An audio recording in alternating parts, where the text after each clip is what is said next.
Hi everyone, my name is Ray Egatz and I'm running for mayor of Wayne Township.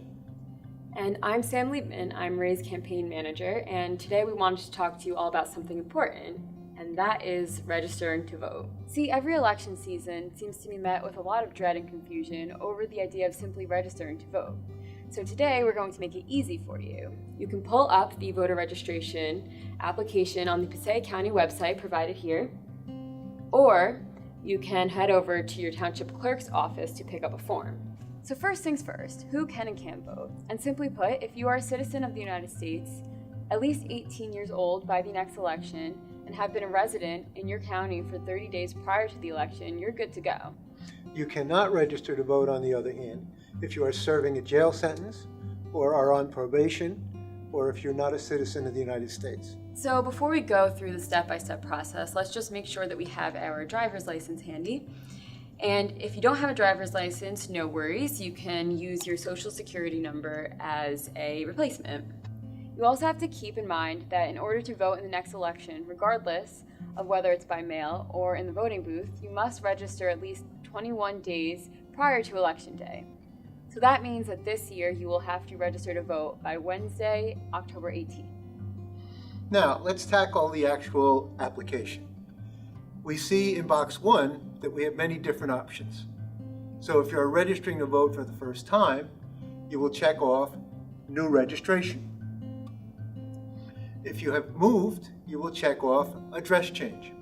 And if you have changed your name, you will check off Name Change. And anytime that you want to change your party affiliation, say for instance that you really want to vote in the Democratic primary election but are currently unaffiliated, you have to change your voter registration. And you can do so by changing your political party affiliation.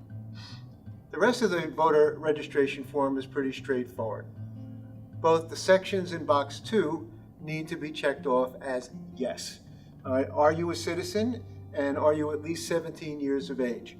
Now keep in mind, you can be 17 years old when you register as long as you're 18 years old by election day. Boxes 3 through 7 are your personal statistics. As you can see in box 5, if you do not have a driver's license, you can provide your social security number instead.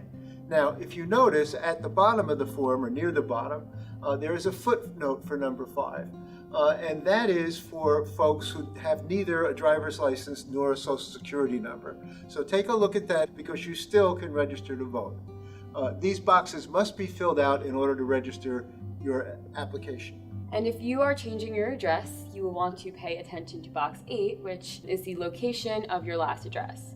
And note that the town or city that you live in should be indicated under the section that says municipality.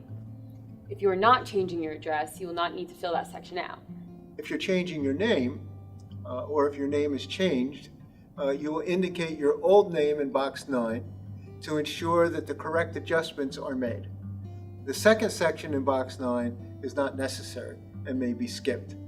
And box 10 may be filled out only if you're changing your party affiliation or registering to vote for the first time.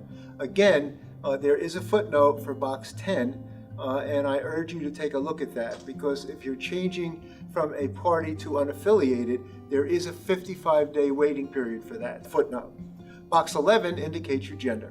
And at the end, your signature is required. If you were unable to physically fill out the form and you had someone else do it for you, their information must also be provided. And that's all you need to do. The best part about this is the application does not even require a stamp. Just follow the folds indicated on the form, tape the top shut, and send. The bedrock of our democracy is the right to vote. We have gone to war to protect that. Young men and women have died to protect this. Please take this seriously. It's your right, and I hope this was helpful to help you to get out to vote. Thank you. Thank you guys for tuning in.